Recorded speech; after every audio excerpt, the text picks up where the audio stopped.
लोकशाहीचे चौथास्तंभ म्हणून आपण सर्व काम करत असता. ज्या दिवशी मी माझ्या बंगल्यावर त्या ठिकाणी पत्रकार परिषद घेतली त्या दिवसापासून आजपर्यंत माझा प्रचार थांबलेलाच होता.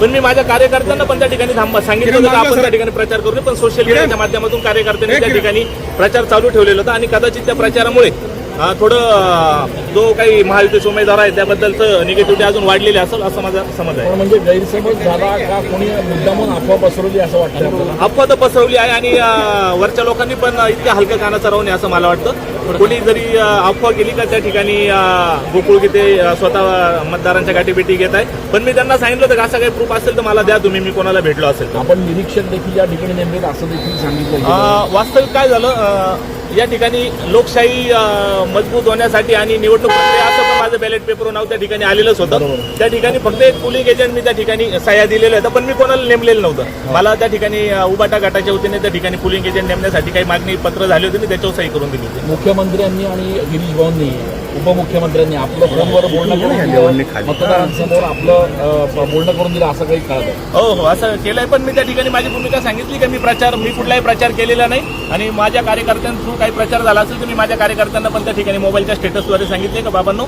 आपण या प्रक्रियेत थांबलेलो आहे आणि आपण कृपया माझा काही कुठलाही प्रचार तुम्ही करू नका. आपल्या भूमिकेवर आपण ठाम आहात शेवटपर्यंत? कुठल्या पण मी जी म्हणजे माघार घेऊन आपण पाठिंबा द्यायची भूमिका? नाही, मी थांबलेलो आहे. बाकी मी तो पुढचा शब्द तुम्ही त्या दिवशी पण वापरला नव्हता आणि आज पण वापरणार नाही. तुमच्या इथल्याने चुरस निर्माण झाली असं वाटतंय का? काय तुमच्या इथेने पुन्हा एकदा चुरस निर्माण झाली? पण मला त्यांचा आग्रह होता की तुम्ही एकदा इकडे या आणि पत्रकारांशी संभाषण करा. आणि तुम्ही माझ्या घरी बसलेलो होतो. कोणी आग्रह केला नेमका? आहे वरिष्ठ पातळीवरच्या नेत्यांनी मला त्या ठिकाणी फोन केले, मला म्हणजे भाऊंनाच कॉल केले की त्या ठिकाणी गोकुळला घेऊन जा आणि पत्रकारांचा त्या ठिकाणी माहिती समोर येते. स्वतः उपमुख्यमंत्री एकनाथ शिंदेंनी गणेश भाऊंसोबत संवाद साधला, तुमच्यासोबत साधला असेल, मला त्याबद्दल कल्पना नाही. भाऊंशी साधला असेल. मी सकाळपासून त्या ठिकाणी आपले एबीपी माझाचे पत्रकार सकाळी 7 वाजताच माझ्याकडे आले. त्यावेळेस मी माझ्या मुलाला शाळेत सोडायला चाललो होतो आणि त्याच्यानंतर मी गावी शिंगव्याला गेलेलो होतो. मी 3 तास शिंगव्यालाच होतो माझ्या वडिलांकडे बस. या सगळ्या निवडणुकीमध्ये तुमच्यामुळे चुरस निर्माण झाली अशी देखील? चुरस निर्माण झाली माझ्यामुळे म्हणता येणार नाही. शेवटी मतदारांचं पण वैयक्तिक मत आहे.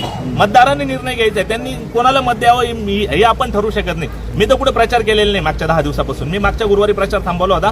आज 8 दिवस झाले, आज पण गुरुवारी. मी 8 दिवसापासून कोणालाही एक कॉल नाही केलेला का मला मतदान करा किंवा करू नका. मी असं बोललेलो. आपण जरी मतदान करू नका असं म्हणत असला किंवा प्रचार यंत्रणा थांबवली असली, लोकांचे फोन येत होते का मतदारांचे तुमच्या? हा, लोकांचे मला फोन येत होते का आपण लढलं पाहिजे, पुढे गेलं पाहिजे. पण मी त्यांना सांगितलं का नाही, मी वरिष्ठ 3 मंत्र्यांना त्या ठिकाणी माझा शब्द दिलेला नाही, मी पुढे फिरणार नाही आणि मी माझा प्रचार बंदच ठेवलेला होता. तर आज मात्र इथे जे मतदार येतात नाही, आता मला गणेश भाऊंचा फोन आला की त्या ठिकाणी तू कलेक्टर का ऑफिसला आहे, आपल्याला तिथे जायचं आहे. मग मला आता तुम्ही गणेश भाऊ जवळ जाऊन दिलं तर मला कळेल नेमकं काय करायचं. ओके, आपण बघतोय की या ठिकाणी गोकुळ गीते हे